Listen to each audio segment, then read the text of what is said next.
সেদ্ধ ম্যাগি খেতে ভালো লাগছে না? কোনো অসুবিধে নেই, বাড়িতেই মাত্র কয়েকটা উপকরণ দিয়ে খুব সহজেই বানিয়ে ফেলতে পারো ঝাল ঝাল মশলা ম্যাগি।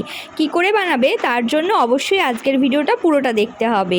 কড়াই বসিয়ে দিয়েছি, দিয়ে দিলাম পরিমাণ মতো সাদা তেল, তারপর দিয়ে দিলাম আমি পেঁয়াজ কুচি, টমেটো কুচি আর দিয়ে দিলাম দুটো কাঁচা লঙ্কা কুচি। সুন্দর করে কুচি কুচি করে দিয়েছি আর ভালো করে একটু ভেজে নিলাম। তারপর এক এক করে মশলাগুলো দেওয়ার পালা।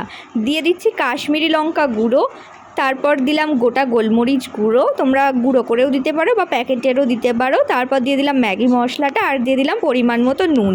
দিয়ে ভালো করে 5-7 মিনিট কষে নিলাম। মশলাটা ভালো করে ভাজা হয়ে গেলে একদম অল্প পরিমাণ আমি জল দেব, দিয়ে আরেকটু কিছুক্ষণ ভালো করে নাড়াচাড়া করে নিলাম। নিয়ে তারপর আমি ওদিকে সেদ্ধ করে রেখেছিলাম ম্যাগিটা, করে জল ঝরিয়ে রেখেছিলাম আর একটু ঠান্ডা জলেও আমি ম্যাগিগুলোকে ধুয়ে নিয়েছি। নিয়ে ম্যাগিগুলো আমি দিয়ে নাড়াচাড়া করে নিয়ে লাস্টে সস দিয়ে আবারও ভালো করে নাড়াচাড়া করে নিলাম। বেশ অনেকক্ষণ ধরে একটু ভাজলাম।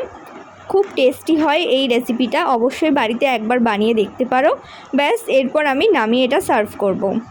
আশা করছি ভিডিওটা তোমাদের খুব ভালো লেগেছে। অবশ্যই কিন্তু বানিয়ে খেও, তাহলে আরও ভালো লাগবে। আজকের মতো ভিডিওটা এখানেই শেষ করলাম।